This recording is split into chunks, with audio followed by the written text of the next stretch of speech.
அன்பார்ந்த தோழர்களே,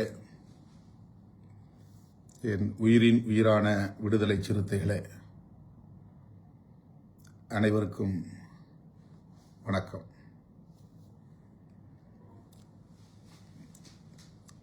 தேர்தல் வாக்குப்பதிவுக்கு பின்னர்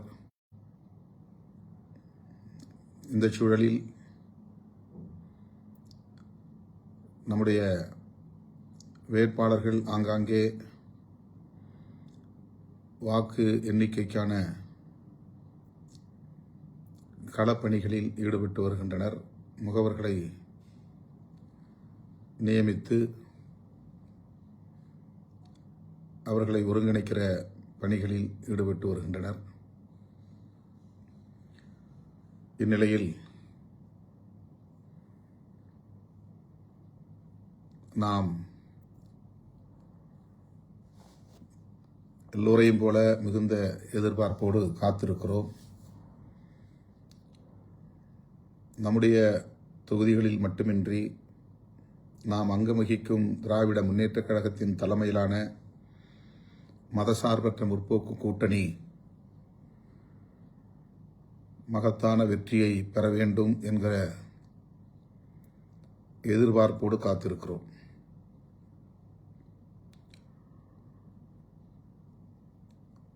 ஏறத்தாழ 10 நாட்களுக்கு மேலாக நான்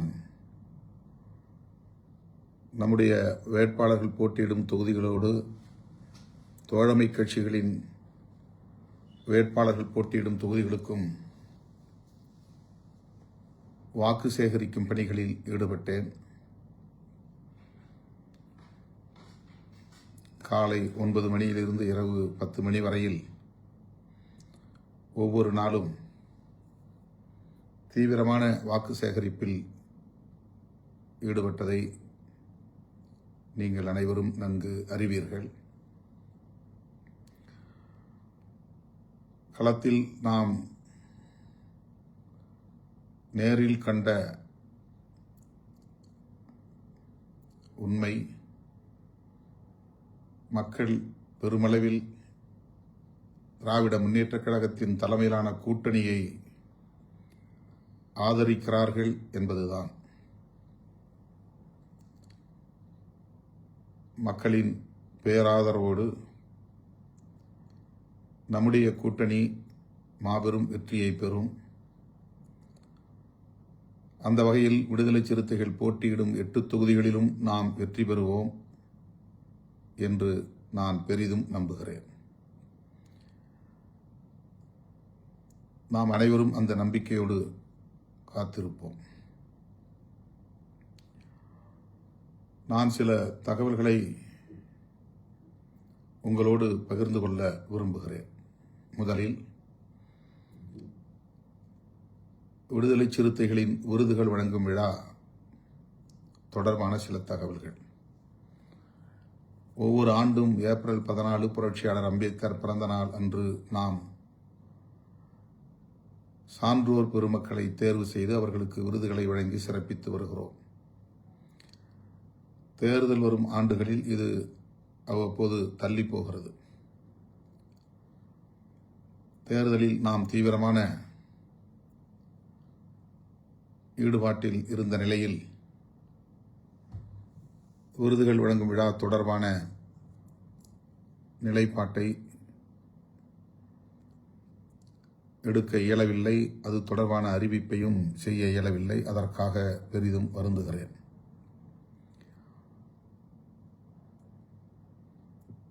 தேர்தல் முடிவுகளுக்கு பிறகு விருதுகள் வழங்கும் விழாவையும் நாம் நடத்தியாக வேண்டும். ஏற்கனவே நாம் எடுத்த முடிவின் அடிப்படையில் தமிழ் தேசிய எழுச்சி மாநாட்டையும் நடத்தியாக வேண்டும். இந்த 2 முக்கியமான நிகழ்வுகள் நமக்கு உள்ளன. இது தொடர்பாக நான் ஓரிரு நாட்களில் விருதுகள் வழங்கும் விழா எந்த தேதியில் நடைபெறும் என்பது குறித்தும், தமிழ் தேசிய எழுச்சி மாநாடு மே 17 என்று நாம் ஏற்கனவே அறிவித்திருக்கிறோம். ஆனால் அவ்வாறு திட்டமிட்டவாறு மே 17 அன்று நடத்த இயலாது.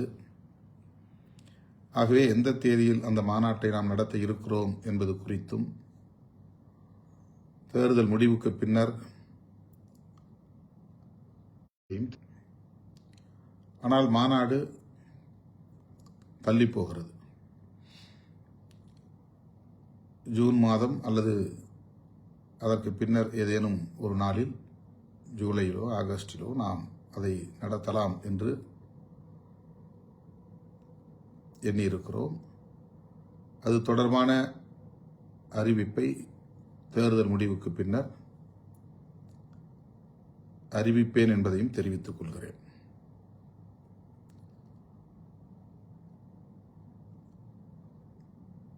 தேர்தலில் நம்முடைய கட்சியின் சார்பில் அனைத்து சட்டமன்ற தொகுதிகளிலும் தேர்தல் பணிக்குழு நியமனம் செய்யப்பெற்று ஆங்காங்கே தோழர்கள் தொகுதி வாரியாக கட்டுக்கோப்பாக இருந்து சிறப்பாக பணியாற்றியிருக்கிறார்கள், ஒரு சில தொகுதிகளை தவிர.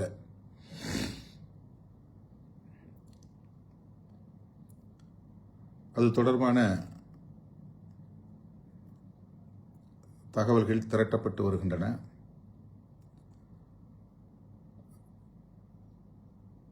குறிப்பாக நாம் போட்டியிடாத பிற தொகுதிகளில் நம்முடைய தோழமை கட்சிகளின் வேட்பாளர்களுக்கு தேர்தல் பணி ஆற்றியதில்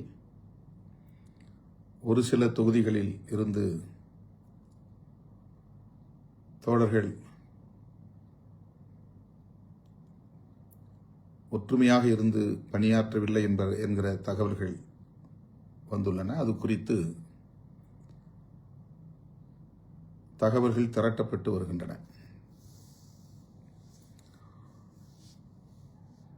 என்றாலும் கூட மிகச்சிறப்பாக நம்முடைய முன்னணி பொறுப்பாளர்கள், தோழமை கட்சிகளின் வேட்பாளர்களுடைய வெற்றிக்கு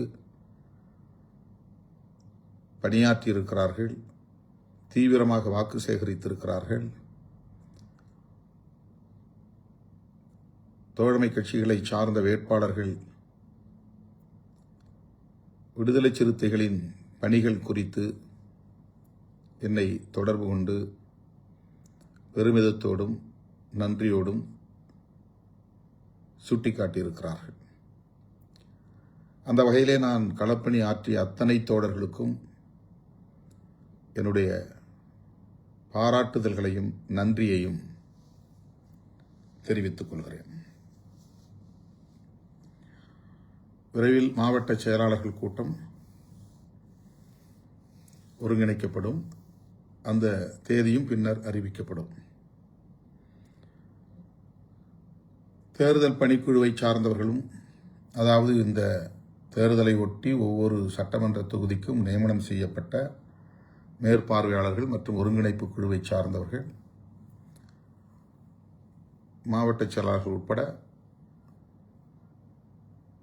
மீண்டும் அழைக்கப்படுவார்கள். இந்த தேர்தல் களப்பணிகள் குறித்த மீளாய்வு, அதாவது ரிவ்யூ நடைபெறும். அதற்கான தேதி பின்னர் அறிவிக்கப்படும். தேர்தல் நிதி ஒவ்வொரு மாவட்டத்தின் சார்பிலும் மாவட்ட செயலாளர் பொறுப்பில் வங்கி கணக்கில் செலுத்த வேண்டும் அல்லது நேரில் செலுத்த வேண்டும் என்கிற வேண்டுகோள் விடுக்கப்பட்டது. வழக்கமாக தேர்தல் காலத்தில் நாம் தேர்தல் நிதியை திரட்டுவதுண்டு. ஆங்காங்கே மண்டல வாரியாக நிகழ்வுகள் ஒருங்கிணைக்கப்படும். அந்த நிகழ்வுகளில் தேர்தல் நிதி வழங்கப்படுவது வாடிக்கையான ஒன்று. இந்த முறை அவ்வாறு நமக்கு அந்த நிகழ்வை ஒருங்கிணைப்பதற்கான கால அவகாசம் இல்லை. அதற்கான முன் ஏற்பாடுகளை நாம் செய்யவில்லை. தருமபுரி மாவட்டத்தில் மட்டும் 2 நிகழ்வுகள் ஒருங்கிணைக்கப்பெற்று ஏறத்தாழ 50 லட்சம் ரூபாய் தேர்தல் நிதியாக வழங்கினார்கள். தமிழ்நாட்டிலேயே ஒரே ஒரு மாவட்டம், தருமபுரி மாவட்டம். அரூரில் ஒரு நிகழ்வு, தருமபுரியில் ஒரு நிகழ்வு. 2 நிகழ்வுகளிலும் சேர்த்து சற்றொப்ப 50 லட்சம் ரூபாய் நிதியை வழங்கினார்கள். அந்த தோழர்களுக்கு இந்த நேரத்தில் நான் நெஞ்சார்ந்த நன்றியை தெரிவித்துக் கொள்கிறேன். அதேபோல நான் விடுத்த வேண்டுகோளை ஏற்று பல மாவட்ட செயலாளர்கள் உடனே நேரில் என்னை சந்தித்து நிதியை வழங்கினார்கள். குறைந்தபட்சம் 50,000 1 லட்சம் 2 லட்சம் என்று சில மாவட்ட செயலாளர்களும், ஒரு சில மாவட்ட செயலாளர்கள் 5 லட்சம் 8 லட்சம் வரையிலும் வழங்கியிருக்கிறார்கள். தலைமை விடுத்த வேண்டுகோளை ஏற்று உடனடியாக தேர்தல் நிதியை கட்சிக்கு வழங்கிய மாவட்ட செயலாளர்கள் மற்றும் இதர முன்னணி பொறுப்பாளர்கள் அனைவருக்கும் நான் நன்றி சொல்ல கடமைப்பட்டிருக்கிறேன். அனைவருக்கும் மனமார்ந்த நன்றி. மாவட்ட செயலாளர்கள் மட்டுமின்றி மாநில பொறுப்பாளர்களும் நான் விடுத்த வேண்டுகோளை ஏற்று ஒரு சில தோழர்கள் தலா 10,000 என்கிற வகையிலே தேர்தல் நிதி வழங்கியிருக்கிறார்கள். பெரும்பாலானோர் மாநில பொறுப்பாளர்கள் அவ்வாறு நிதி வழங்கவில்லை. ஒரு சில தோழர்கள் வழங்கியிருக்கிறார்கள். அவ்வாறு வழங்கிய தோழர்களுக்கு நெஞ்சார்ந்த நன்றியை உரித்தாக்குகிறேன். செலுத்தாதவர்கள் விரைவில் செலுத்த வேண்டும் என்றும் கேட்டுக்கொள்கிறேன். கட்சி ஒரு நிலைப்பாட்டை எடுக்கிற போது அந்த நிலைப்பாட்டை நடைமுறைப்படுத்த வேண்டும் என்பது கட்சிக்கு வலு சேர்க்கும். அது ஒரு ஒழுங்கை உருவாக்கும். தலைமை எடுக்கிற முடிவு அல்லது கட்சி ஒருங்கிணைந்து எடுக்கிற முடிவு எதுவாக இருந்தாலும் அந்த முடிவை ஏற்றுக்கொள்வதும் நடைமுறைப்படுத்துவதும் ஒவ்வொருவரின் கடமையாகும், பொறுப்பாகும். அந்த பொறுப்பை உணர்ந்து செயல்பட்ட தோழர்களுக்கு மீண்டும் மனமார்ந்த நன்றியை உரித்தாக்குகிறேன்.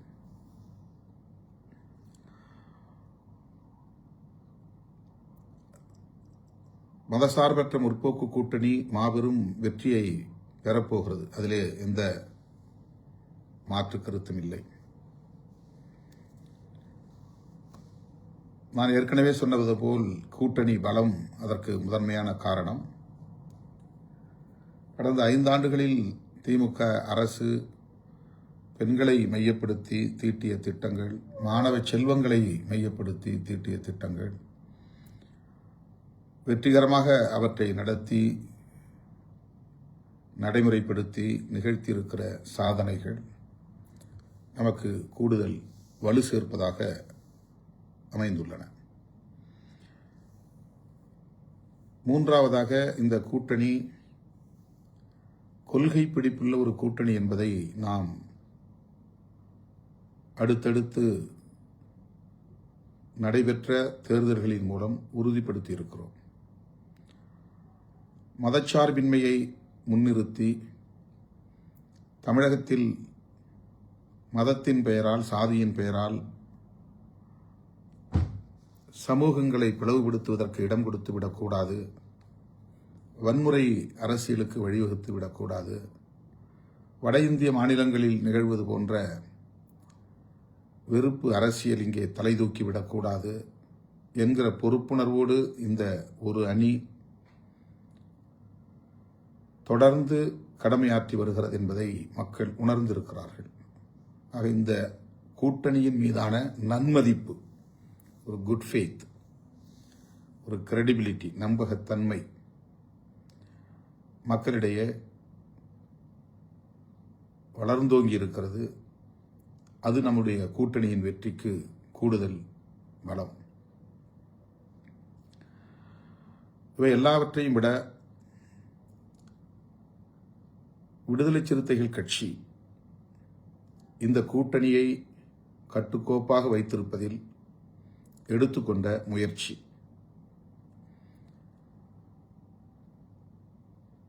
கடந்த 2 ஆண்டுகளுக்கு மேலாக மதசார்பற்ற முற்போக்கு கூட்டணியை எப்படியாவது சீர்குலைத்து விட வேண்டும், சிதறடித்து விட வேண்டும், பலவீனப்படுத்தி விட வேண்டும் என்று கங்கணம் கட்டிக்கொண்டு பலர் பல்வேறு முயற்சிகளை மேற்கொண்டார்கள். அவர்களின் டார்கெட், இலக்கு விடுதலை சிறுத்தைகள் கட்சியாகத்தான் இருந்தது. குறிப்பாக திருமாவளவன் எப்படியாவது விடுதலை சிறுத்தைகள் கட்சியை அல்லது திருமாவளவனை அந்த கூட்டணியில் இருந்து வெளியேற்றிவிட்டால் போதும், மதசார்பற்ற முற்போக்கு கூட்டணியை சிதறடித்துவிட முடியும் என்று கணக்கு போட்டார்கள். அதாவது நம்மை ஒரு துருப்புச் சீட்டாக பயன்படுத்த முயற்சித்தார்கள். நம் மூலமாக அந்த கூட்டணியை பலவீனப்படுத்த திட்டம் போட்டார்கள். இது வெறும் யூகமில்லை, அனைவரும் அறிந்த வெளிப்படையான அரசியல் உண்மை. அதற்கு நாம் கிஞ்சித்தும் இடம் கொடுக்கவில்லை.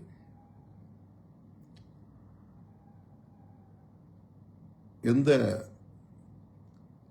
ஆசை காட்டுதல் அல்லது மயக்குதல் போன்ற அந்த காரணங்களை முன்னிறுத்தி அதன் மூலம் நம்முடைய இயக்க தோழர்களை அந்த கூட்டணியிலிருந்து எப்படி வெளியேற்ற முடியும் என்கிற முயற்சியில் தொடர்ந்து ஈடுபட்டு வந்தனர். எல்லா முயற்சிகளையும் நாம் அமைதி காத்ததன் மூலம், உணர்ச்சி வயப்படாமல் நிதானமாக செயல்பட்டதன் மூலம் முறியடித்தோம். நம்மை பொறுத்தவரையில் தொலைநோக்கு பார்வையோடு இந்த கூட்டணியில் இருக்கிறோம். வேறு எந்த காரணமும் முதன்மையானதாக இல்லை.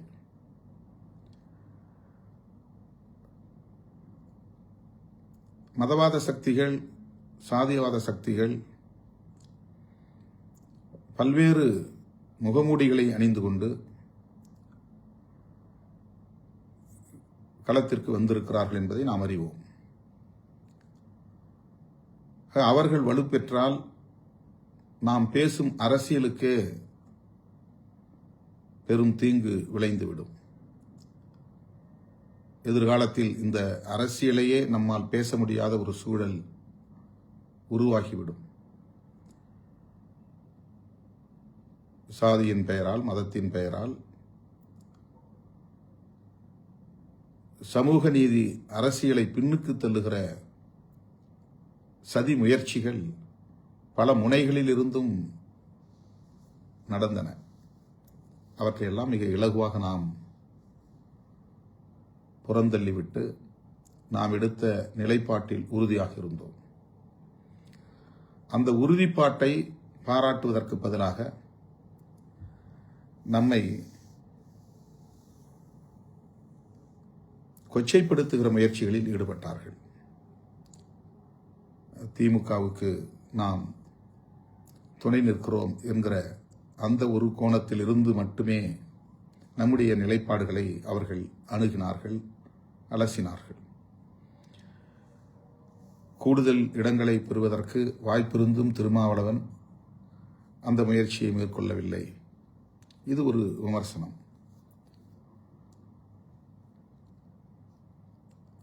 ஒடுக்கப்பட்ட மக்களுக்கு எதிராக இந்த அரசு இருக்கிறது. ஆனாலும் திருமாவளவன் அந்த அரசை ஆதரிக்கிறார். அதற்கு வேங்கவேல் ஒரு சான்று என்று பேசினார்கள். இதெல்லாம் ஒடுக்கப்பட்ட மக்களின் மீதான நல்லெண்ணத்தின் அடிப்படையில் அல்ல, அவர்களுக்கு நீதி கிடைக்க வேண்டும் என்கிற பொருளில் அல்ல. நாம் அந்த களத்தில் எவ்வளவு நேர்மையாக நின்று மக்களுக்காக, மக்களோடு நின்று போராடி இருக்கிறோம் என்பதை பாதிக்கப்பட்ட மக்களே நன்கு அறிவார்கள். ஆனால் இப்படியெல்லாம் சில காரணங்களை முன்வைத்து நம்மை அந்த கூட்டணியில் இருந்து வெளியேற்றுவதற்கு பெருமுயற்சியை மேற்கொண்டார்கள்.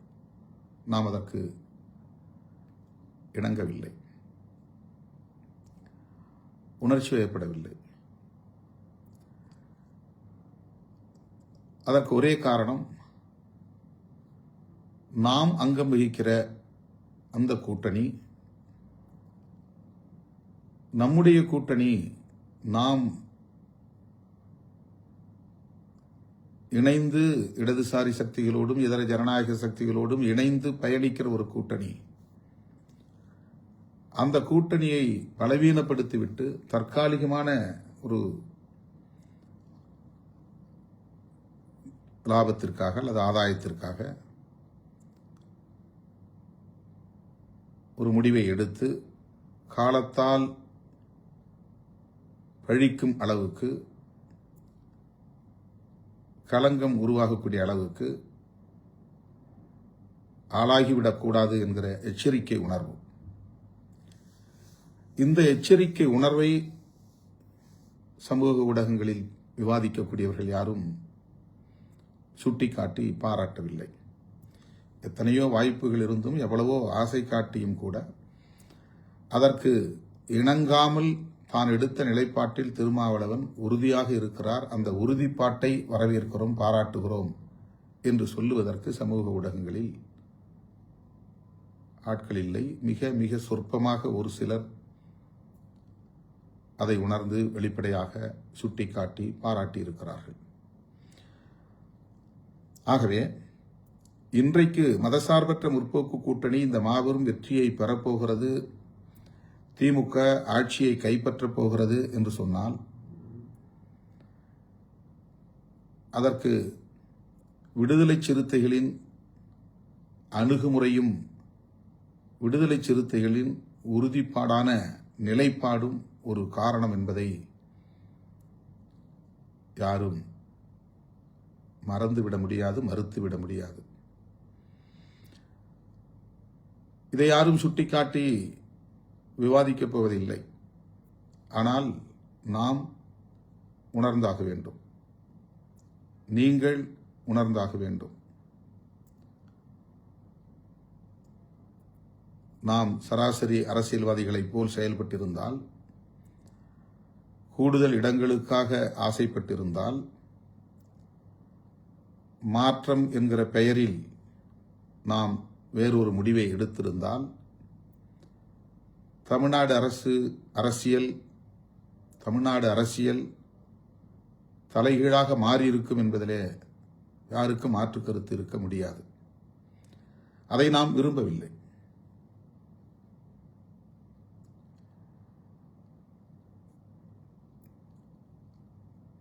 தேர்தல் தொகுதி பங்கீடு தொடர்பான பேச்சுவார்த்தையின் போது இரட்டை இலக்கத்தில் நமக்கு இடம் வேண்டும் என்று உயர்நிலைக்குழுவிலே நாம் தீர்மானம் போட்டோம். தொடர்ந்து அதை வலியுறுத்தி வந்தோம். ஆனாலும் நம்மால் இரட்டை இலக்கத்தை எட்ட முடியவில்லை. அதற்கு நான் முரண்டு பிடிக்கவில்லை. பேரம் என்கிற பெயரில் இழுபறி நிலையை உருவாக்கவில்லை. கூட்டணியில் ஒரு சங்கடமான சூழலை உருவாக்க நான் விரும்பவில்லை. அது கூட்டணியை பலவீனப்படுத்துவதற்கு காரணமாக அமைந்துவிடக்கூடாது, யாருக்கும் தீனி போடக்கூடாது என்கிற பொறுப்புணர்வோடு நானே ஒரு முடிவெடுத்து ஒப்பந்தத்தில் கையெழுத்திட்டேன். மேலோட்டமாக பார்த்தால் அது ஒரு ஏமாளித்தனம் போல் தெரியும். பொறுப்புணர்வோடு ஆய்வு செய்து பார்த்தால் அதில் நம்முடைய பெருந்தன்மையை புரிந்து கொள்ள முடியும், நம்முடைய தொலைநோக்கு பார்வையை புரிந்து கொள்ள முடியும், நம்முடைய கொள்கை பிடிப்பை உணர்ந்து கொள்ள முடியும், நம்முடைய ஆளுமை திறனை அறிந்து கொள்ள முடியும், நமக்கு இருக்கிற அரசியல் புரிதலை உணர முடியும். ஆனால் அதையும் பலர் இங்கே கொச்சைப்படுத்தினார்கள், இன்னும் கொச்சைப்படுத்துவார்கள். அவற்றையெல்லாம் நாம் பொருட்படுத்த தேவையில்லை. இப்போது எக்ஸிட் போல் தேர்தலுக்கு பிந்தைய கருத்து கணிப்பு வெளிவந்திருக்கிறது. பல நிறுவனங்கள் திமுக கூட்டணி மகத்தான வெற்றியை பெறும், திமுக மீண்டும் ஆட்சியை கைப்பற்றும் என்றெல்லாம் முடிவுகளை வெளியிட்டிருக்கிறார்கள். ஒரு சில நிறுவனங்கள், RSS பின்னணி உள்ள நிறுவனங்கள், பாஜக ஆதரவு நிறுவனங்கள், வலதுசாரி கருத்தியலை உயர்த்தி பிடிக்கிற சில சக்திகள் அதற்கு மாறான கருத்து கணிப்பை வெளியிட்டிருக்கிறார்கள். இந்த கருத்து கணிப்புகளை நாம் பொருட்படுத்த தேவையில்லை. நாம் களத்தில் நிற்பவர்கள், மக்களோடு நிற்பவர்கள், மக்கள் உணர்வுகளை புரிந்து கொள்ளும் வாய்ப்பை பெற்றவர்கள், 4 சுவர்களுக்கு இடையிலே அமர்ந்து அரசியல் கணக்குகளை ஆய்வு செய்யக்கூடியவர்கள் அல்ல. மக்களின் நாடி பார்த்து நாம் காய்களை நகர்த்துகிறோம். ஆகவே எப்படி கணக்கு போட்டு பார்த்தாலும் திமுக கூட்டணிதான் பெரும் வெற்றியை பெறும் என்பதிலே இரண்டாவது கருத்து இருக்க முடியாது. திமுக அல்லது திமுக கூட்டணிக்கு எதிரான வாக்குகளை பலர் போட்டி போட்டு பிரிக்கிறார்கள், பங்கு போடுகிறார்கள். பொதுவாக திராவிட கட்சிகளுக்கு, திமுக அதிமுக ஆகிய இரு கட்சிகளுக்கு எதிரான ஒரு கருத்து இந்த அரசியல் களத்தில் நீண்ட காலமாக இருந்து வருகிறது. எதிர்ப்பு வாக்குகளும் இருந்து வருகின்றன. அந்த எதிர்ப்பு வாக்குகளை ஒவ்வொரு காலகட்டத்தில் அவ்வப்போது தோன்றிய மாற்று அரசியல் சக்தி என்று அடையாளப்படுத்திக் கொண்ட அரசியல் கட்சிகள் பெற்றிருக்கின்றன அல்லது பங்கு போட்டிருக்கின்றன. ஆகவே இந்த முறை திமுகவை எதிர்த்து அல்லது திமுக கூட்டணியை எதிர்த்து களத்திலே நிற்கும் அதிமுக தலைமையிலான கூட்டணி,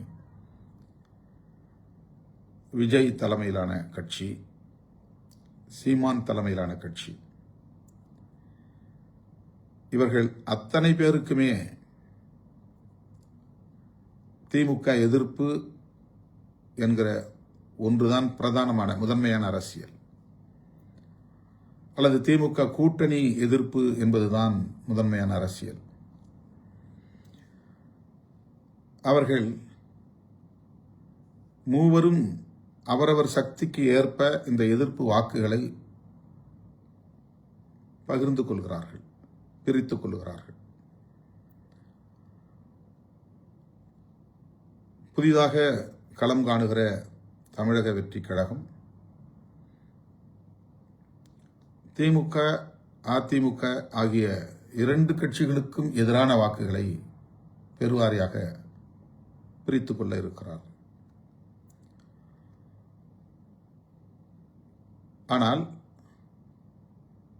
தனித்த ஒரு சக்தியாக அவர் திமுக அதிமுக அல்லது திமுக கூட்டணி அதிமுக கூட்டணி ஆகிய இரண்டு கூட்டணிகளையும் பின்னுக்கு தள்ளி ஆட்சியை கைப்பற்றும் அளவுக்கான வலிமையை அவர் பெற்றிருக்கவில்லை. அதற்கான வாய்ப்பே இல்லை.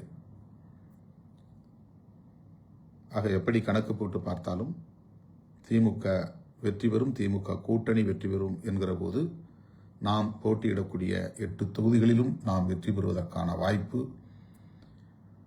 மிக பிரகாசமாக இருக்கிறது என்று நான் நம்புகிறேன். எனவே அந்த நம்பிக்கையோடு நாம் மே 4ஆம் தேதியை வரவேற்போம். முடிவு எதுவாக இருந்தாலும் நம்முடைய அரசியல் களம் நீர்த்து போகாது. நம்முடைய பயணம் வழக்கம் போல வேகம் பெறும், இன்னும் தீவிரமடையும். இயக்கத் தோழர்கள் அந்த புரிதலோடு மே 4ஆம் தேதியை வரவேற்போம் என்பதை தெரிவித்துக் கொள்கிறேன். ஒரு வார இதழில் நம்முடைய கட்சியை குறிவைத்து தொடர்ந்து அடுத்தடுத்து 2 கட்டுரைகளை வெளியிட்டிருக்கிறார்கள். அது தொடர்பாக நம்முடைய தோழர்கள் சமூக ஊடகங்களில் கருத்துக்களை பதிவிட்டு வருகிறார்கள். அதை பொருட்படுத்த தேவையில்லை, கடந்து போவோம். விடுதலை சிறுத்தைகள் கட்சி புரட்சியாளர் அம்பேத்கர், தந்தை பெரியார், மாமேதை காரல் மார்க்ஸ் ஆகிய மாமனிதர்களின் கொள்கை வழியில் மக்களை அரசியல் படுத்தி வருகிறது. வெறும் தேர்தலுக்காக உருவாக்கப்பட்ட கட்சி அல்ல. உருவாக்கிய உடனேயே ஆட்சி அதிகாரம்தான் எங்கள் இலக்கு என்று நாம் மக்களிடத்தில் முறையிடவில்லை. எங்களுக்கு ஒரு வாய்ப்பு தாருங்கள் என்றும் நாம் கோரிக்கை வைக்கவில்லை. சமூக மாற்றத்தை ஏற்படுத்த வேண்டும்.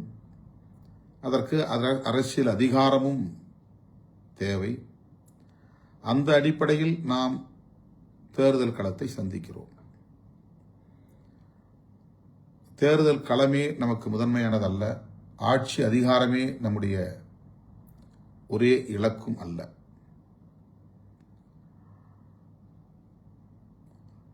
ஆகவே நம்முடைய கட்சி ஒரு கூட்டணியில் இணைந்து சட்டப்பேரவை தேர்தல்களில் சில இடங்களை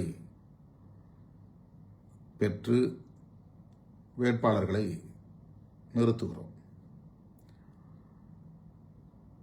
பெரிய ஒரு கூட்டணியிலே இடம்பெறுகிற போது சில இடங்களை மட்டுமே பெறும் நிலை தவிர்க்க முடியாதது. இது ஒரு அரசியல் இயக்கம். சமூக இயக்கம் என்கிற நிலையிலிருந்து ஒரு அரசியல் இயக்கமாக பரிணாமம் பெற்று வருகிறது. ஒரு குறிப்பிட்ட சமூக அடையாளம் இந்த இயக்கத்திற்கு உண்டு என்றாலும் கூட அனைத்து தரப்பை சார்ந்த அனைத்து சமூக மக்களும் இந்த கட்சியை ஒரு பொதுவான அரசியல் இயக்கமாக பார்க்கும் வகையில், அணுகும் வகையில், ஏற்கும் வகையில் நம்முடைய அரசியல் உத்திகளை நாம் மேற்கொண்டு வருகிறோம், கையாண்டு வருகிறோம்.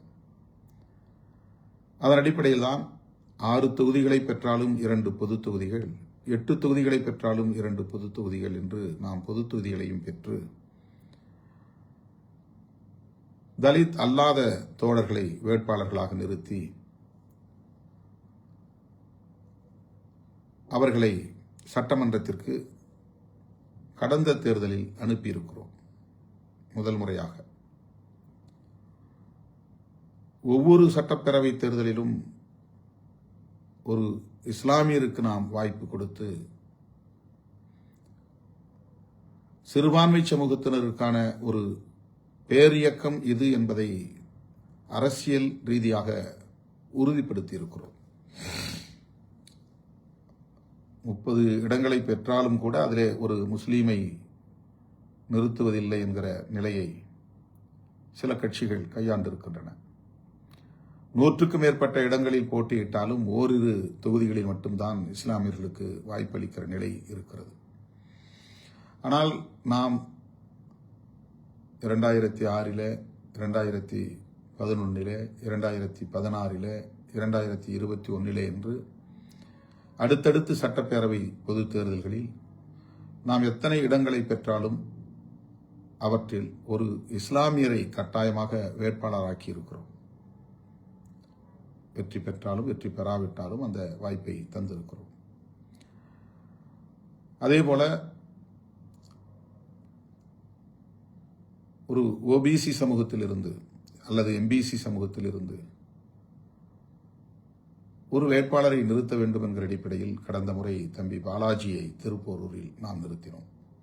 அவரும் வெற்றி பெற்றார். தம்பி ஷானவாஸ் அவர்களும் வெற்றி பெற்றார். 4 பேரில் 2 பேர் பொது தொகுதிகளில் வெற்றி பெற்றார்கள். இது ஒரு அரசியல் இயக்கம் செய்ய வேண்டிய ஒரு நடைமுறை, கையாள வேண்டிய ஒரு உத்தி. ஒரு சமூக இயக்கம் என்கிற நிலையிலிருந்து அரசியல் இயக்கமாக பரிணாமம் பெறுகிற ஒரு நிலையில் நாம் இந்த உத்திகளை எல்லாம் கையாளுகிறோம். 5 ஆண்டுகளுக்கு ஒரு முறை சட்டப்பேரவை தேர்தல் என்கிற போது ஒவ்வொரு தேர்தலிலும் பலர் பொது தொகுதிகளில் தங்களுக்கு இந்த முறை வாய்ப்பு கிடைக்கும் என்று எதிர்பார்ப்பதும், அப்படி அந்த வாய்ப்பு வழங்கப்படாத நிலை வரும்போது அவர்கள் ஏமாற்றமடைவதும் ஒரு தொடர்கதையாக இருக்கிறது. ஆகவே பொது தொகுதிகளில் நாம் வேட்பாளர்களை மாற்றுவது தவிர்க்க முடியாததாக மாறுகிறது. பொது தொகுதிகளில் மட்டுமல்ல, மொத்தமாக. ஏனென்றால் மிக குறைவான இடங்களை நாம் பெறுகிற போது புதிய புதிய ஆட்களுக்கும் நாம் வாய்ப்பு தர வேண்டும் என்கிற ஒரு நிலைப்பாட்டை புறந்தள்ள முடியாது. அந்த கோரிக்கை வலுவாக எழுகிறது. கட்சி வலுப்பெற அதிகாரத்தை நோக்கி நகர முன்னணி பொறுப்பாளர்களிடையே போட்டி வலுக்கிறது. 2001 நான் தேடி ஆட்களை பிடித்து போட்டேன். 2006 கூட வேட்பாளர்கள் மிக குறைவாகத்தான் நம்மிடத்திலே போட்டி போட்டார்கள். ஆனால் 2011 அது அதிகரித்தது, 16 இன்னும் அதிகரித்தது, 21 மேலும் ஒரு தொகுதிக்கு 10 பேர் என்கிற அடிப்படையில் போட்டி அதிகரித்தது. இப்போது 2026 சட்டப்பேரவை பொதுத் தேர்தலில் 2050 பேர் 234 தொகுதிகளில் இருந்தும் விருப்ப மனுக்களை வழங்கியிருந்தார்கள். அதிலே வட மாவட்டங்களில் ஒரு தொகுதிக்கு 100 பேர் 150 பேர் என்கிற அடிப்படையிலே விருப்ப மனு செய்திருந்தார்கள். அதில் ஒரு சிலர் ஒருவருக்கே 10 விருப்ப மனு, 15 விருப்ப மனு என்றெல்லாம் கொடுத்தார்கள். என் பெயரில் மட்டும் பல தோழர்கள் கிட்டத்தட்ட 100க்கும் மேற்பட்ட விண்ணப்பங்களை செய்திருந்தார்கள். ஆக 2026 விருப்ப மனு கொடுத்தவர்களின் எண்ணிக்கை பெருகி இருக்கிறது. அந்த போட்டி என்பது அதிகரித்திருக்கிறது. வெறும் 5000 ரூபாய் விருப்ப மனுக்கு நாம் செலுத்த வேண்டும் என்று சொல்லியிருந்தோம். அதன்படி பார்த்தால் ஏறத்தாழ 1.25 கோடி ரூபாய் அந்த விருப்ப மனு செலுத்தியதிலேயே வங்கி கணக்கில் சேர்ந்தது. அந்த 1.25 கோடி ரூபாயில் 1 கோடி ரூபாயை எடுத்து நாம் தேர்தல் செலவில் பயன்படுத்தினோம். வேட்பாளர்களுக்கு தலா 10 லட்சம் உடனே நான் காசோலை மூலமாக வழங்கினேன். இது நம்முடைய தோழர்கள் சொந்த பணத்திலிருந்து கட்சிக்கு என்று செலுத்திய தொகை. இதை உங்களுக்கு நான் வழங்குகிறேன். அவர்களை நெஞ்சிலே நிறுத்திக் கொண்டு இந்த பணத்தை எடுத்துச் செல்லுங்கள். நம் தோழர்கள் கொடுத்த பணம் இது எங்கும் நன்கொடையாக திரட்டிய பணம் இல்லை என்றெல்லாம் சொல்லியே கொடுத்தேன். ஆக போட்டி நாளுக்கு நாள் ஒவ்வொரு தேர்தலிலும் அதிகரிக்கிறது. அப்படி அதிகரிக்கிற போது புதிய முகங்களுக்கு வாய்ப்பு தர வேண்டும் என்பதை ஒரு நிலைப்பாடாக நாம் எடுக்க வேண்டிய ஒரு கட்டாயம் எழுகிறது. அந்த அடிப்படையில் தான் பொது தொகுதிகளில் வென்ற தம்பி ஷானவாஸ் அவர்களுக்கும் தம்பி SS பாலாஜி அவர்களுக்கும் இந்த முறை நான் வாய்ப்பு தர இயலாமல் போனது. ஆனால் அதற்கு வெவ்வேறு காரணங்களை பலரும் சமூக ஊடகங்களில் எடுத்துச் சொன்னார்கள், விவாதித்தார்கள். அது உண்மையல்ல. அந்த காரணங்கள் எதுவும் உண்மையல்ல. திமுக கூட்டணியில் உறுதியோடு இருப்போம் என்ற முடிவை திருமாவளவன் தான் எடுக்கிறான். திமுக கூட்டணியில் விடுதலை சிறுத்தைகள் கட்சி நீடிப்பதற்குரிய காரணங்களை திருமாவளவன் தான் விளக்குகிறான். அதை பின்பற்றிதான் இயக்கத்தோழர்கள், நம்முடைய சட்டமன்ற உறுப்பினர்கள் 4 பேருமே சட்டமன்றத்தில் பேசினார்கள். அது எனக்கு எப்படி முரண்பாடானதாக இருக்க முடியும்? அது முற்றிலும் தவறான ஒரு கருத்து. அவர்களுக்கு வழங்கப்படவில்லை என்ற ஒரே காரணத்தை வைத்து திமுகவுக்கு அவர்கள் நெருக்கமாக இருந்தார்கள். அதனால்தான் 3 பேருக்கும் பனையூர் பாபு உட்பட வழங்கவில்லை என்று சொன்னார்கள். இது முற்றிலும் தவறானது என்பதை ஏற்கனவே நான் விளக்கிவிட்டேன். புதிய முகங்களுக்கு வாய்ப்பு தர வேண்டும் என்பது ஒவ்வொரு கட்சியிலும் இருக்கிற நடைமுறைதான். திராவிட முன்னேற்ற கழகத்திலே கூட 60 பேருக்கு புதிய முகங்களுக்கு 60 புதிய முகங்களுக்கு வாய்ப்பு தந்திருக்கிறார்கள். அப்படி என்றால் 60 பேர் பழைய சிட்டிங் MLAs. அந்த வாய்ப்பு மறுக்கப்பட்டிருக்கிறது. அதை பற்றி யாருமே பேசவில்லை. விடுதலை சிறுத்தைகளை பற்றி மட்டும் பேசுகிறார்கள். ஏனென்றால் அவர்கள் எடுத்த முயற்சிக்கு திருமாவளவன் இணங்காமல் திமுக கூட்டணியை கட்டுக்கோப்பாக வைத்திருப்பதற்கு முதன்மை காரணியாக இருந்திருக்கிறான் என்பதை அவர்களால் பொறுத்து கொள்ள முடியவில்லை, சகித்துக் கொள்ள முடியவில்லை. நம் மீது அவருடைய காழ்ப்பை கொட்ட வேண்டும், கக்க வேண்டும் என்பது அடிப்படை காரணம். கம்யூனிஸ்ட் கட்சிகளில் கூட சென்ற முறை வென்றவர்கள் இந்த முறை வாய்ப்பு மறுக்கப்பட்டிருக்கிறார்கள். யாரும் அதை பேசவில்லை. ஒவ்வொரு கட்சியிலும் இது நடைமுறையில் இருப்பதுதான். வெற்றி பெற்றவர்களுக்கே திரும்ப திரும்ப தருவது என்பது இயலாத ஒன்று. இந்த முறை அந்த 2 பேருக்கும் 3 பேருக்கே மீண்டும் கொடுத்திருந்தால் புதிய 3 பேருக்கான வாய்ப்பு மறுக்கப்பட்டிருக்கும். ஆக இந்த முறை இஸ்லாமியர் ஒருவருக்கு, கிறித்தவர் ஒருவருக்கு வழங்க வேண்டும் என்கிற அடிப்படையில் தான் பன்ருட்டி ஒரு இஸ்லாமியருக்கும் திருப்போரூர் ஒரு கிறித்தவருக்கும் வழங்கப்பட்டிருக்கிறது. இது என்னுடைய நிலைப்பாடு. அவர்களுக்கு வழங்கவில்லை என்பதற்கு இதுதான் காரணமே தவிர வேறொன்றுமில்லை. செய்யூர் தொகுதியை பொறுத்தவரையில் மீண்டும் அதை நான் உங்களுக்கு விளக்க கடமைப்பட்டிருக்கிறேன். என்னை நம்பி என்னோடு களத்தில் நிற்கிற நீங்கள் அதில் தெளிவாக இருக்க வேண்டும். எனக்கு எதிராக எவ்வளவோ அவதூறுகளை பலரும் பரப்புகிறார்கள், அதை நான் காதில் போட்டுக் கொள்வதில்லை. ஆனால் நீங்கள் என்னோடு 30-35 ஆண்டுகளாக கைகோர்த்து களத்தில் நிற்கிற என் உயிரின் உயிரான விடுதலை சிறுத்தைகள் தெளிவோடு இருக்க வேண்டும். நான் இந்த தேர்தலில் போட்டியிடுவது என்று எடுத்த முடிவின் காரணமாக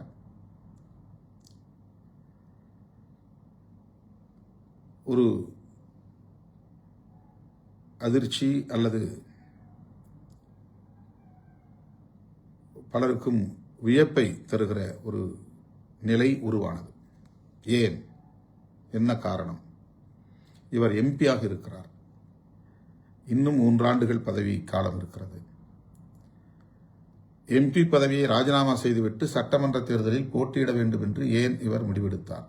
பலரும் தங்களுடைய யூகங்களை எல்லாம் செய்திகளாக்கிக் கொண்டிருந்தார்கள். அதற்குரிய காரணங்களை நான் விளக்கியிருக்கிறேன். நான் தேர்தலில் போட்டியிடப் போகிறேன் என்பது குறித்து முன்கூட்டியே யாரிடத்திலும் நான் விவாதிக்கவில்லை. அதற்கு காரணம், அதிலே எனக்கு ஒரு 2வது கருத்தும் இருந்ததுதான். வேண்டாம் என்கிற 2ஆம் கருத்தும் இருந்தது. போட்டியிட வேண்டும் என்கிற ஒரு கருத்தும் இருந்தது. வேண்டாம் என்கிற ஒரு கருத்தும் இருந்தது. ஆகவே இது குறித்து நான் முன்னணி தோழர்களிடத்திலே, பொதுச் செயலாளர்கள் உள்ளிட்ட முன்னணி தோழர்களிடத்திலே முன்கூட்டியே கலந்து பேசவில்லை.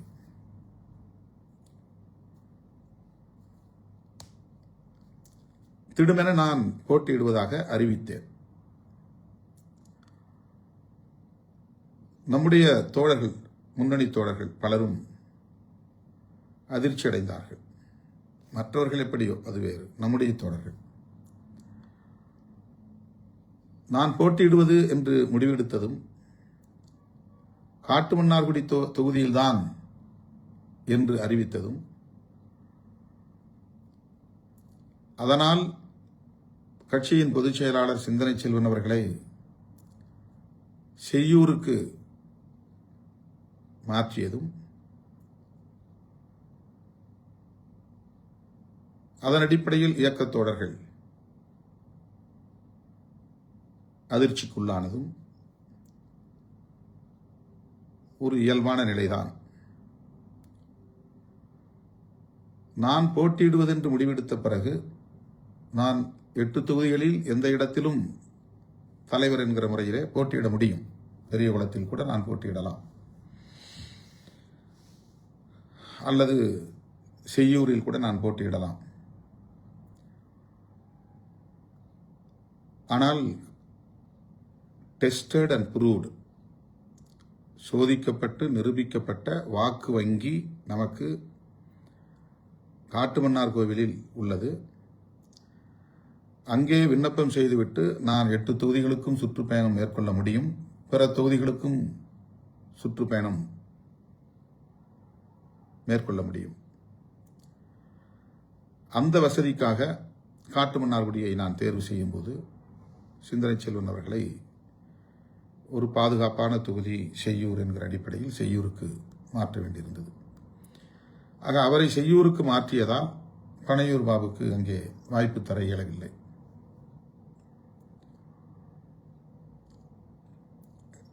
கட்சியில் அவர் சேர்ந்தவுடனேயே சமூக ஊடகத்தின் ஊடக மையத்தின் முதன்மை செயலாளர் என்கிற பொறுப்பை அவருக்கு வழங்கி அவரை சிறப்பித்திருக்கிறோம்.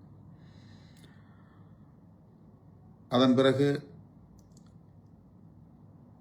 எத்தனையோ தோழர்கள் போட்டி போட்ட நிலையில் நீண்ட காலமாக என்னோடு பயணிக்கிற மூத்த தோழர்கள் வேட்பாளராக வேண்டும் என்று விரும்பிய நிலையில்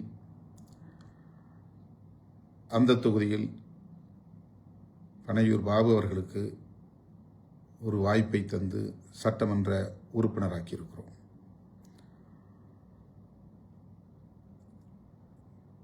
முன்னணி தோழர்கள் பலரும் இப்படி கட்சிக்கு வந்த உடனேயே பலருக்கு வாய்ப்பை தந்து அவர்களெல்லாம் அதிகார வலிமை உள்ளவர்களாக ஆக்குகிறீர்கள். எங்களை போன்றவர்கள் இப்படி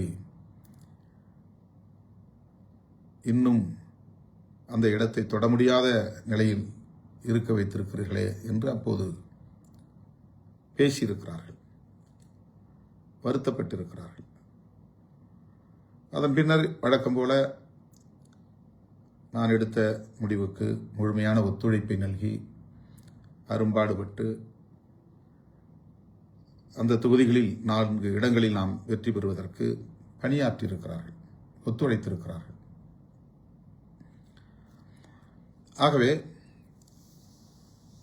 ஒருமுறை சட்டமன்றத்திற்கு செல்லுகிற வாய்ப்பு அவருக்கு கிடைத்திருக்கிறது. ஒரு முறை சட்டமன்றத்திற்கு செல்லுகிற வாய்ப்பு தம்பி ஷானவாஸுக்கு கிடைத்திருக்கிறது, தம்பி SS பாலாஜிக்கு கிடைத்திருக்கிறது என்கிற நிலையில் அந்த இடத்தில் புதிதாக யாரேனும் ஒருவருக்கு வாய்ப்பு தரலாம் என்கிற அடிப்படையில் நான் எடுத்த முடிவுதான் அந்த முடிவு. வேறு எந்த காரணமும் இல்லை. யார் என்ன யூகங்களை பேசினாலும் அது உண்மை இல்லை. நான் போட்டியிடுவேன் என்று அறிவித்ததும், காட்டுமன்னார்குடி தொகுதி என்று அறிவித்ததும், பின்னர் அந்த போட்டியிலிருந்து நான் விலகிக் கொண்டதும் விமர்சனங்களுக்கு உரியவைதான். நான் உடன்படுகிறேன். நான் போட்டியிடுவது என்று எடுத்த முடிவுக்கான காரணங்கள் அல்லது விலகிக் கொண்டதற்கான காரணங்கள் உடன் நெருக்கமாக உள்ள முன்னணி தோழர்கள் அனைவருக்கும் நன்கு தெரியும்.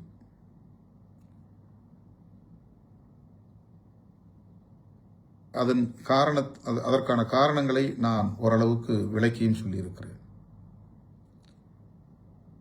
மேலும் அதை நான் விரிவாக பேச விரும்பவில்லை. அப்படி ஒரு முடிவை நான் எடுத்ததன் விளைவாகத்தான் பொதுச் செயலாளர் சிந்தனை செல்வன் மீண்டும்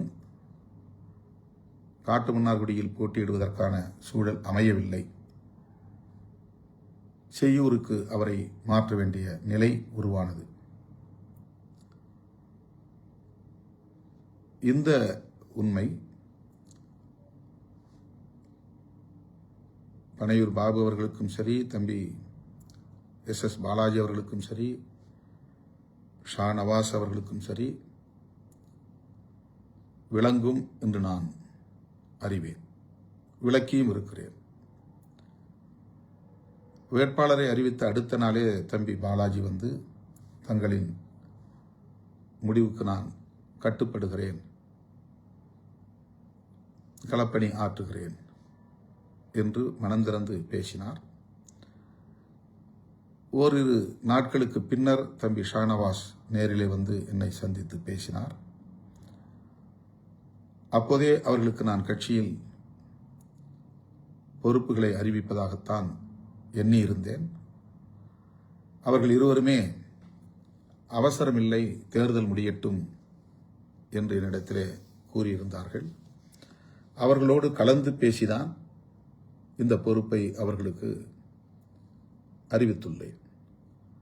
முதன்மை செயலாளராக தம்பி ஷானவாஸ் அவர்களையும் பொருளாளராக தம்பி பாலாஜி அவர்களையும் நியமித்திருக்கிறோம். பனையூர் பாபு அவர்களை சந்திக்க இயலவில்லை.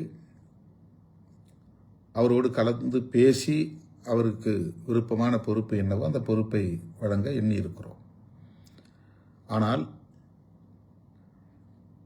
இரண்டாவது முறை தேர்தலில் போட்டியிடுவதற்கான வாய்ப்பு வழங்கவில்லை என்ற ஒரே ஒரு காரணத்தை வைத்து கட்சிக்குள் குழப்பத்தை ஏற்படுத்துவதற்கு ஒரு பத்திரிகை முயற்சிக்கிறது என்றால் அவர்களின் எண்ணம் என்னவாக இருக்கும் என்பதை நீங்கள் புரிந்து கொள்ள வேண்டும். எந்த பின்னணியில் அவர்கள் இதை செய்கிறார்கள் என்பதை புரிந்து கொள்ள வேண்டும்.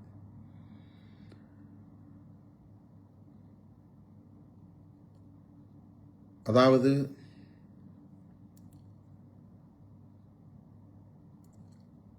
அந்த இதழ்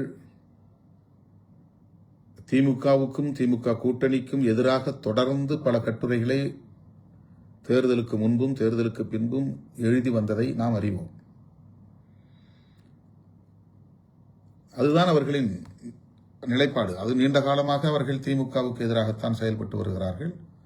திமுக கூட்டணியில் நாம் இருப்பதனால் நமக்கு எதிராக அவர்கள் செயல்படுகிறார்கள். அவர்கள் விரும்பியதைப் போல விடுதலை சிறுத்தைகள் கட்சி ஒரு நிலைப்பாட்டை எடுக்கவில்லை அல்லது திருமாவளவன் எடுக்கவில்லை என்பதனால் நம் மீது காழ்ப்பை கக்குகிறார்கள்.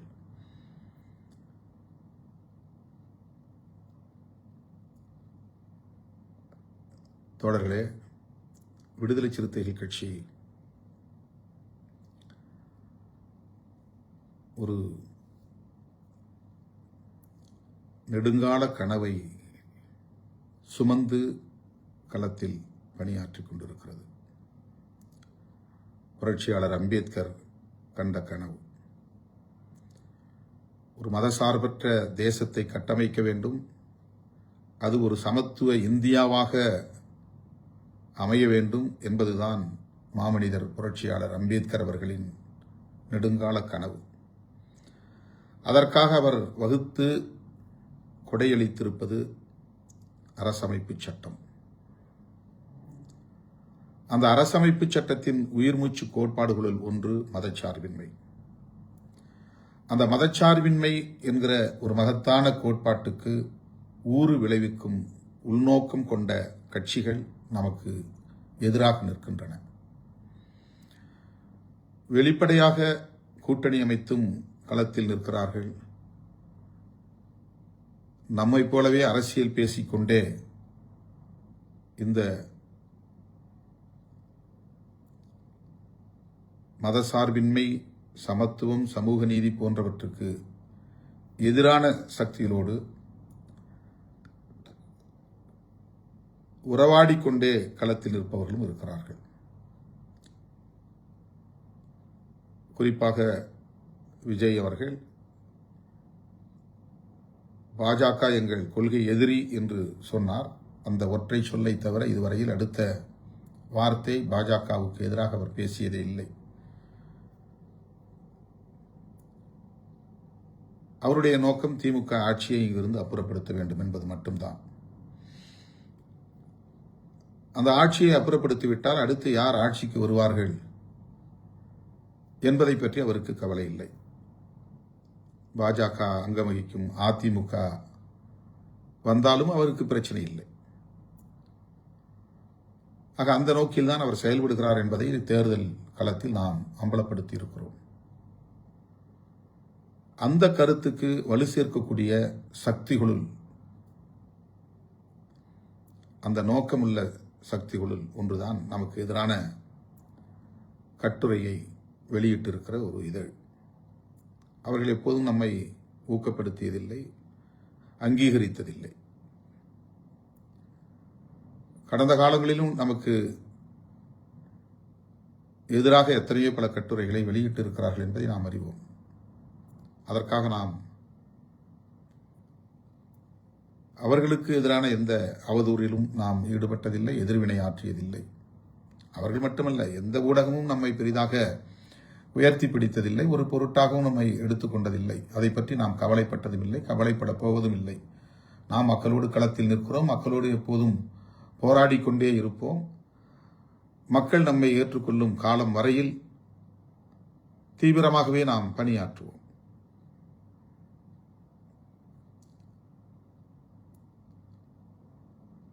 எனவே தேர்தல் நேரத்தில் வேட்பாளர்களை தேர்வு செய்ததில்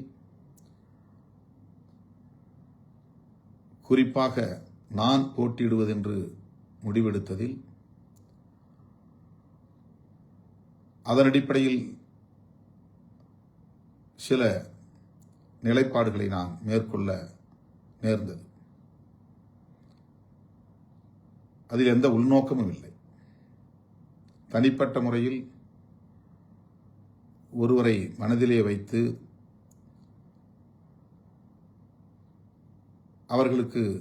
அவர்களுக்காக தொகுதி வாங்க வேண்டும் என்றோ அல்லது அவர்களுக்காக தொகுதியை வாங்கக்கூடாது என்றோ ஒருபோதும் நாம் சிந்தித்ததில்லை. நமக்கு தென் மாவட்டங்களிலும் இடம் வேண்டும், மேற்கு மாவட்டங்களில் ஏதேனும் ஒரு சில இடங்களாவது வேண்டும், டெல்டா மாவட்டங்களில் வேண்டும், வட மாவட்டங்களில் மட்டுமின்றி தமிழ்நாடு முழுவதும் பரவலாக நாம் போட்டியிட வேண்டும். அப்போதுதான் அரசியல் களத்தில் ஒரு தாக்கத்தை ஏற்படுத்த முடியும், அனைத்து தரப்பு மக்களின் நன்மதிப்பையும் பெற முடியும், அவர்களின் நல்லாதரவை வென்றெடுக்க முடியும் என்கிற அடிப்படையில்தான் 2001 தொடர்ந்து கூட்டணியில் பேச்சுவார்த்தை நடக்கும் போதெல்லாம் நான் பெருமுயற்சிகளை மேற்கொண்டிருக்கிறேன். தென் மாவட்டங்களில் ஒரு முறை நமக்கு சமயநல்லூர் 2001 கிடைத்தது. அதன் பிறகு ஒரு நீண்ட இடைவெளிக்கு பிறகு இப்போது பெரியகுளம் கிடைத்திருக்கிறது. அரூரில் போட்டியிடுவதற்கு நமக்கு 2011, 2006, 2016 நமக்கு வாய்ப்பு கிட்டியது. இப்போது 21, 26 கிட்டவில்லை. இதை தோழர்கள் புரிந்து கொள்ள வேண்டும். நம்முடைய இயக்க தோழர்களே கூட, முன்னணி தோழர்களே கூட அவர்களை மட்டுமே மனதில் வைத்துக் கொண்டு சில கருத்துக்களை பேசுகிறார்கள். வாங்கினால் எனக்கு தர வேண்டும் என்பதற்காகவே வாங்கவில்லை என்று கருதும் நிலை. அப்படித்தான் ஒரு தம்பி கட்சியை விட்டே வெளியேறி புதிய கட்சியை தொடங்கினார். அவர் இப்போதும் காட்டுமன்னார்குடி குறித்து நான் எடுத்த நிலைப்பாட்டை விமர்சிக்கிறார். 15 ஆண்டுகள் ஆகிறது அவர் கட்சியை விட்டு போய். யாரோ எவரோ திருமாவளவனுக்கு எதிராக பேச வேண்டும் என்று தூண்டுகிறார்கள், பேசுகிறார்கள். அவர்கள் எல்லோரும் எங்கிருந்தாலும் வாழ்க என்று சொல்லுகிறவன், வாழ்த்துகிறவன் திருமாவளவன். யார் மீதும் தனிப்பட்ட ஒரு பகை உணர்வு, விமர்சனம் எனக்கு இல்லை. எனவே என் உயிரின் உயிரான விடுதலை சிறுத்தைகளே, யார் என்ன அவதூறுகளை பரப்பினாலும் அவற்றை பொருட்படுத்த வேண்டாம். எல்லோரும் இந்த இயக்கத்திற்காக தம்மால் இயன்ற பங்களிப்பை செய்திருக்கிறார்கள் என்கிற நம்பிக்கையோடு தான் அனைவரையும் நான் அரவணைத்து செல்கிறேன். நாம் 10க்கும் மேற்பட்ட இடங்களில் போட்டியிடக்கூடிய வாய்ப்பு வந்திருந்தால் இந்த 4 பேருக்கும் அப்படியே வாய்ப்பை தந்துவிட்டு புதிதாக ஒரு 6 பேருக்கு வாய்ப்பு தரும் நிலை ஏற்பட்டிருக்கும். அந்த எண்ணிக்கையை நம்மால் இன்னும் எட்ட முடியவில்லை என்பதுதான் அதற்கு காரணம். இதை முன்னணி தோழர்கள், வாய்ப்பு இழந்த கணையர்பாபு உள்ளிட்ட அனைவரும் உணர்வார்கள் என்று நான் நம்புகிறேன். மே 4 விடுதலை சிறுத்தைகளின் வலிமையை உலகம் உணரும் முடிவுகள் வெளிவரும். விடுதலை சிறுத்தைகள் தான் உண்மையாக இங்கே ஒரு தீர்மானிக்கிற சக்தி, தமிழக அரசியலை தீர்மானித்த சக்தி என்பதை மே 4 தேதியன்று வெளிவர இருக்கிற முடிவுகள் உணர்த்தும். வரலாறு விடுதலை சிறுத்தைகளுக்கான இடத்தை, உரிய இடத்தை தரும். எனவே நம்பிக்கையோடு பயணிப்போம். அனைவருக்கும் வாழ்த்துக்கள். நன்றி.